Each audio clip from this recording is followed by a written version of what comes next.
ভাই ভিডিওটা তখন মনে মিসবিহেভ হয়ে গেছিলো, বুঝলাম না কেন, মানে অন হয় নাই। যাকে এখন তাহলে এই উত্তরায় শুটিং খুব তাড়াতাড়ি হয়ে যাবে, আপনার দোয়া করি নাকি ইনশাল্লাহ।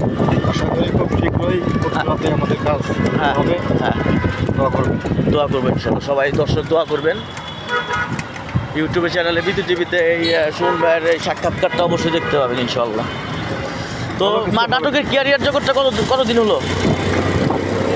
নাটকের সাথে সম্পৃক্ত তো আমি অনেক বছর হয়ে গেছে। আমি মঞ্চ নাটক করতাম। মঞ্চ নাটক, হ্যাঁ হ্যাঁ, আমি ছোটোবেলা থেকে মঞ্চ নাটকের সাথে সম্পৃক্ত আছি, প্রায় 20 বছর হয়ে 20 বছর হয়ে গেছে। তো যাই হোক, আমাদের সুমন ভাইয়ের নাটকও অন এয়ার হয়েছে বিভিন্ন চ্যানেলে, আমরা দেখতে পাইছি বিটিভিতে। ভালো লাগছে নাটকের অভিনয়টা। তো সামনে আর ভালো কিছু আশা করবো সুমন ভাইয়ের কাছ থেকে। হবে ইনশাল্লাহ, আশা করি দর্শকরা ভালো কিছু পাবে আগামীতে ইনশাল্লাহ ইনশাল্লাহ।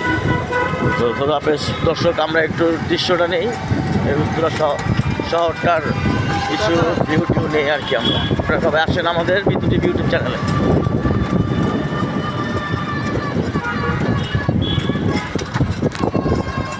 আসি দর্শক বিদ্যুৎ টিভি ইউটিউব চ্যানেলে আপনাদের সাথে ব্লগে কেমন লাগছে আজকের দৃশ্যটা, আপনারা অবশ্যই কমেন্ট সাবস্ক্রাইব করে জানা দেবেন। বাই।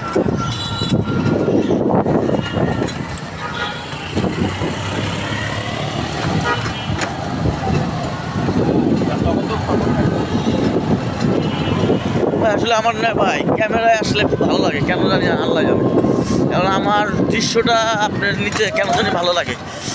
আর এটাই মনে হয় হয়তো। হ্যাঁ ভাই, হ্যাঁ ফলো দোকানে নিচ্ছি ভাই। ভাইয়ের শটও নেই অনেক সময়, ভালো লাগে ভাইয়ের হাসিটা মার্শাল্লাহ। আরও সামনে ভালো অভিনয় হবে ভাইয়ের। তো দর্শক আশা করি আমরা আজমপুর থেকে উঠছি, এখন 13 নম্বর সেক্টরে 4 নম্বর রোডে যাবো আর কি। জননী রেস্তোরাঁর সামনে দিয়ে যাচ্ছি।